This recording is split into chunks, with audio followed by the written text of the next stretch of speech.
기름값은 왜 로켓처럼 오르고 깃털처럼 떨어질까? 1900원 시대의 진짜 경제. 여러분 안녕하세요. 현명한 의사 민수오빠의 미래머니 클리닉입니다. 요즘 주유소 가면 느끼는 감정이 하나 있습니다. 가득 넣어주세요. 그리고 카드 승인 문자. 내가 지금 기름 넣은 거냐? 아니면 작은 중고차 하나 산 거냐? 서울 휘발유 1900원 돌파. 경유도 1900원 돌파. 이 속도면 2000원 시대가 현실이 됩니다. 그런데 여기서 사람들이 제일 많이 하는 질문. 국제유가는 2-3주 뒤 반영이라면서 왜 주유소는 하루 만에 가격 올리냐? 오늘은 이걸 경제 구조적으로 해부해 보겠습니다. 1. 로켓과 깃털 효과. 석유 시장의 고질병. 경제학에는 아주 유명한 현상이 있습니다. 로켓과 깃털 효과. 가격 상승 로켓처럼 빠름. 가격 하락 깃털처럼 느림. 이건 한국만의 문제가 아닙니다. 미국, 유럽, 일본, 전 세계 석유 시장에서 동일하게 나타납니다. 왜냐하면 석유 유통 구조 자체가 그렇게 만들어져 있기 때문입니다.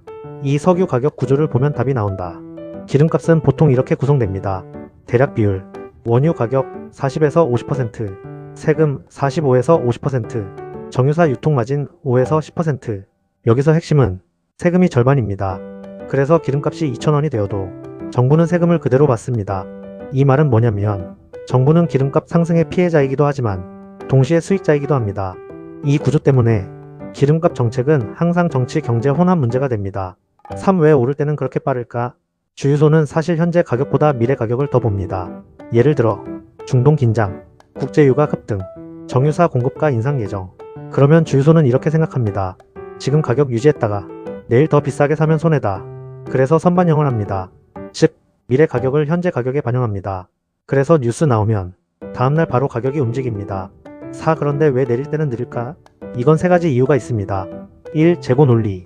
주유소는 이렇게 말합니다. 우리가 비싸게 사온 재고가 있다. 이건 일부 맞습니다. 하지만 완벽한 설명은 아닙니다. 왜냐하면 올릴 때는 재고 논리를 적용하지 않기 때문입니다. 2. 지역 독점 구조. 사람들은 보통 집 근처, 회사 근처, 고속도로, 항상 같은 주유소 갑니다. 그래서 가격 경쟁이 생각보다 약합니다. 이 때문에 내릴 요인이 약합니다. 3. 가격 정보 비대칭. 운전자 대부분은 주유소 가격을 실시간으로 비교하지 않습니다. 그래서 가격 하락 경쟁이 늦어집니다. 5. 지금 기름값 상승의 진짜 원인. 지금 상황의 핵심은 하나입니다. 중동 리스크, 현재 구조, 미국, 이스라엘, vs 이란. 이 갈등은 석유 시장에서 최악의 조합입니다. 왜냐하면 이란은 오펙 핵심 산유국이고 호르무즈 해협은 세계 석유의 20%가 통과합니다. 만약 긴장이 더 커지면 세계 원유 공급 자체가 흔들립니다. 그럼 유가가 어떻게 되냐? 폭등합니다. 6. 한국이 특히 취약한 이유. 한국은 에너지 수입 의존도 93%입니다. 거의 전부 수입입니다. 그래서 국제 유가가 움직이면 한국 경제 전체가 흔들립니다. 기름값 상승, 물류비 상승, 물가 상승. 이게 바로 인플레이션 도미노입니다. 7. 기름값이 오르면 경제에 무슨 일이 생길까? 가장 먼저 타격받는 산업, 항공, 운송, 물류, 택배, 농업, 그리고 결국 모든 물가가 올라갑니다. 그래서 경제학에서는 석유를 경제의 혈액이라고 부릅니다. 8. 대통령의 가격 통제는 효과가 있을까? 정부가 검토하는 것이 최고 가격제. 하지만 이 정책은 위험합니다. 왜냐하면 가격을 억지로 막으면 주유소는 어떻게 할까요? 가격 못 올리면 판매 줄입니다. 그러면 어떤 일이 생기냐? 기름 부족 사태. 이건 전 세계에서 이미 여러 번 발생했습니다. 대표 사례 1970년대 미국 석유 파동, 베네수엘라, 아르헨티나.